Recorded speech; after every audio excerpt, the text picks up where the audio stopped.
だ好きなんだまだ好きなんだまだ好きなんだまだ好きなんだやっぱまだ好きなんだどうもこうもないんだ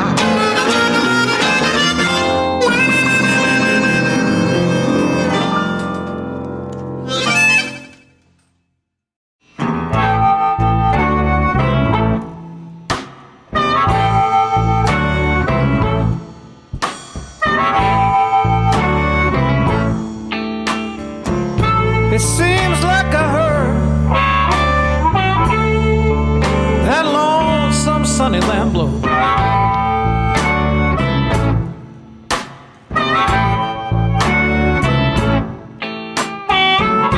Seems like I heard that lonesome sunny land blow.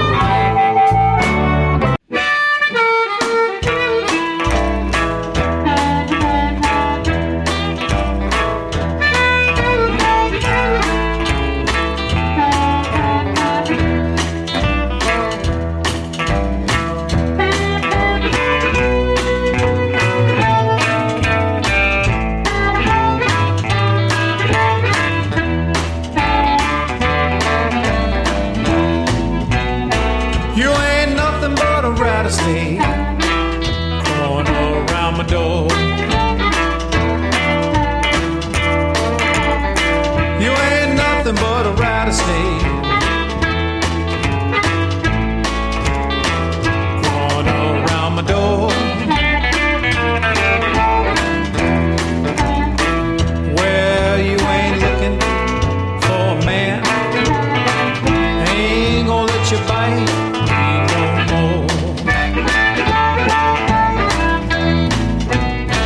Yes, they told me you were out there, couldn't see your face. Yeah, they told me you were out there, I couldn't see your face. Where you can wag your tail, I ain't gonna let you bite.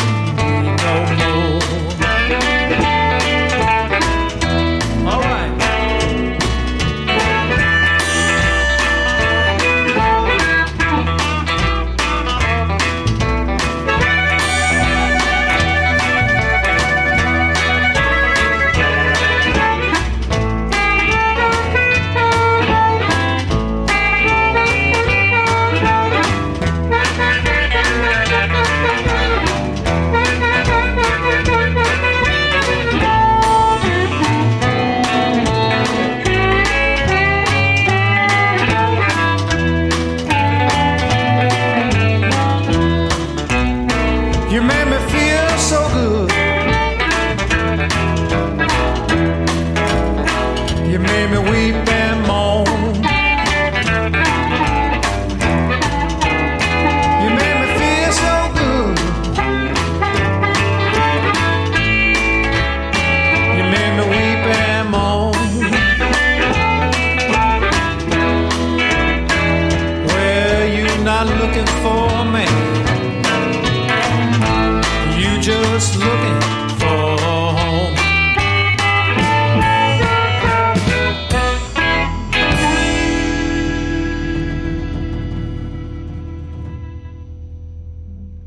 Blog Talk Radio.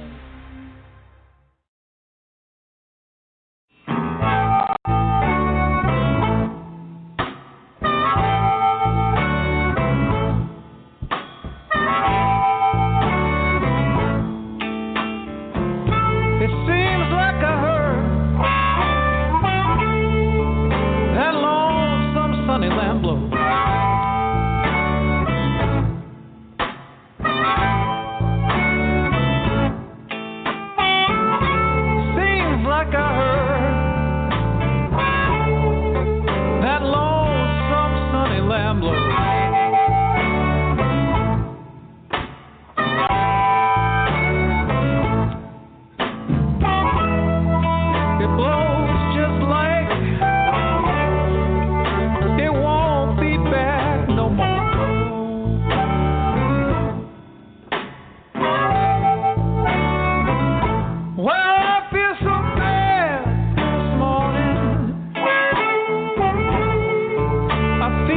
just like I want to cry.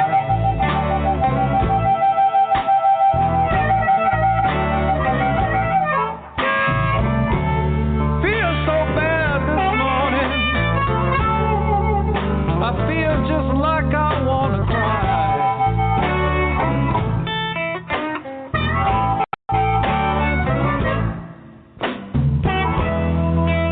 My baby caught that train this morning, and she didn't even say goodbye.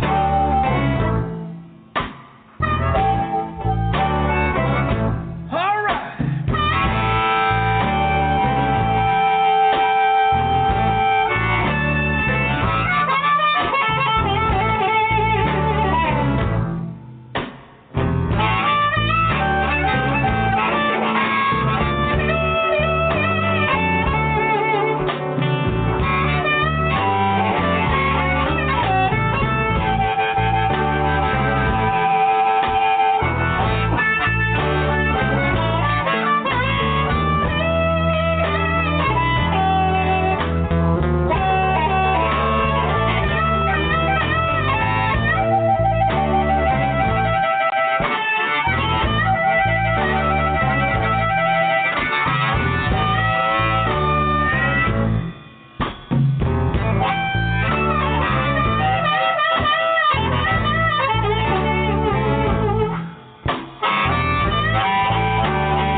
Thank you very much. Johnny Burgin is rocking the West Side, the Worldwide West Side Guitar Man.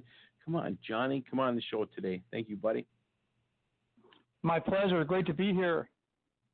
Oh man, I'm excited. I love your new CD that you got out, and you're jamming Worldwide Blues.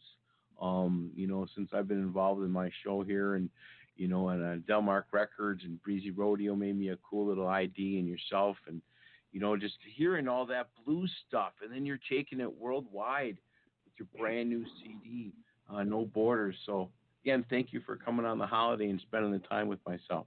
Thank you. Oh, it's my pleasure. And I'm just trying to make the blues tent a little bit bigger and shine a light on some players that never made it to the United States. A lot of them never made it out of their little live houses, and they're just in their little scenes in some remote places of the world, and bring those out to the light. Yeah, and that's the neat thing reading about No Border Blues that you have out, featuring the Japanese artists. They are doing it just for the love of the music and the rendition of the old school, and you're the Chicago, you're from Chicago and the blues, and then you reached out and you have such a tour all over the world, and influence, and blues is such a worldwide, oh my gosh, jamming session, huh? Yeah, it is, and this is a whole series. I mean, like, I just did this live stream that was hosted by the Blues Society of Nepal, and that was really Okay. fun. And I met some Nepalese players, and I mean, this whole No Border Blues thing could go anywhere. Yeah, I mean, It's I've been gonna be reaching out. it's gonna be my new groove, you know. Sorry to interrupt. It's fantastic, and bring us to the beginning of your stuff, your story, you come on, how this all came to be in your life, and sharing on the Humagoo today. Thank you, Johnny. Oh, sure. Well, I grew up in Mississippi and South Carolina, and by the time I finished high school in South Carolina, I was seeing some live blues bands that were coming through. Then I went to Chicago in '88, and that's when I really got into it because I met a fellow on the college radio station there, WHBK, took me out to see Tail Dragger, and that's when I really went down the rabbit hole. Mm-hmm.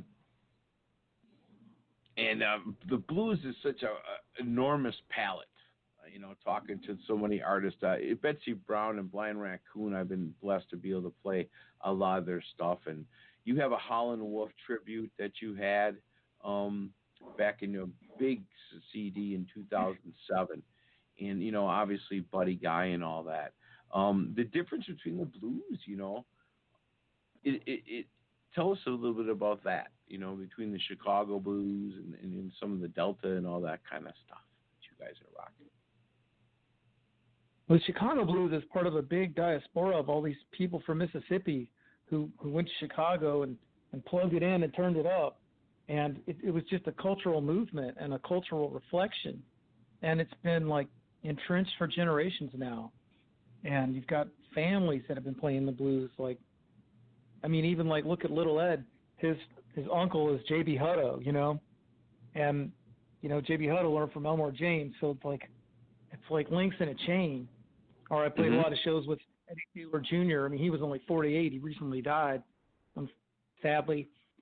And his father was a great musician. And Eddie's sister Demetria is also on Delmark, and it's like there's whole blues families in Chicago.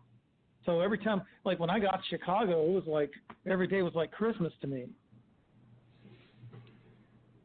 Oh, there was yeah. so much blues activity. There was so much to learn, Yes, in the history. And you were mentioning I'm in the Milwaukee area, and then you spent some time here in the Milwaukee area. And Paramount Records, now that was in Port Washington here, and that's the early days of the blues. And God bless all the Ma Rainey and, coming through this way up to Chicago.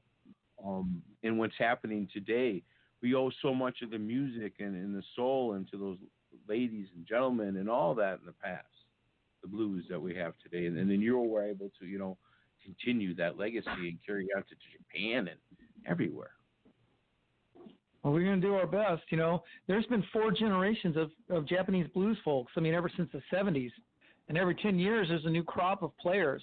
And my partner was with me on my second to last tour, and she's the one who said, we really got to come back and record. We got to record. And those folks there were like, you want to record with us? It's like they had this inferiority complex. I'm like, yeah, we want to record with you. You guys are killing it. So that's kind of how. And they were real excited about Delmark because Delmark is kind of the most purest blues label out there. They don't make blues records that want to make millions of dollars, and they don't pattern their records after like Eric Clapton and stuff like that. They just make blues documents that show what's actually happening. Does that make any sense? Oh yeah, it's a live living history label. Going back, and again with my show, I have influence in learning and growing with that. Going back to 1953, the Delmark label, and I'll tell you what, let's do a track right now, Samurai Harp Attack. Right now, let's rock Samurai Harp Attack. Bonus points to anyone who understands the Japanese in there.